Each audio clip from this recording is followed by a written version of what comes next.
Furgon haydaydigan akalar ko'pincha bizga yozishadi. Shunaqa zo'r narsa bo'lsin. Ko'rganimda ayolim bunaqa narsani uyda kiymagan bo'lsin deyshadi. Mana shu pushti modelimizda hech qayerda kiyilmagan. Mana bunaqa joylari ochiq. Chunki o'zbekskiy oilada bunaqa fasonlarni hech kim uyda kiymaydi. Faqat turmush o'rtog'i uchun, faqat yori uchun kiyishadi.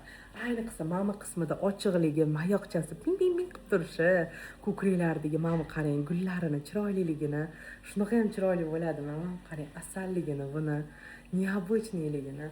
Необычный ham asal, ham juda ham нежный turadigan fason qizlar. Mana qaranglar, необычныйligini. Красивый, красивый, красивый, vassa красивый, vassa. Mana qaranglar. Juda ham chiroyli, maza qilib kelgan narsa. Aniq. Bunaqani turmush o'rtog'ingiz anchadan beri kutyotganlar. Ayniqsa Mamutda gulchalar borligini ko'rib, rosa xursand bo'ladilar.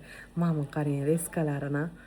Furgonchi akalar deyotganim, nuqul furgon haydaydigan akalar zakaz berishadi. Yorimga olib ketaman, Farg'onadanman, palon joydanman, pismadon joydanman deyshadi. Qarang, kallamdek keladi. D chashkada qizlar simlari bor. Plus mana orqasida mamnaqangi o'zini taqadiganlari bor. Tadam! Merstursigi bor. Buni bo'ring. Bashi merkada Merstursni topishingiz qiyin. Qarang, boshimdan keladi, boshimdan katta, Amudaryo, Sirdaryo, Mo'risekatga buni bo'ling. Tillarim jingalak bo'lib ketdi.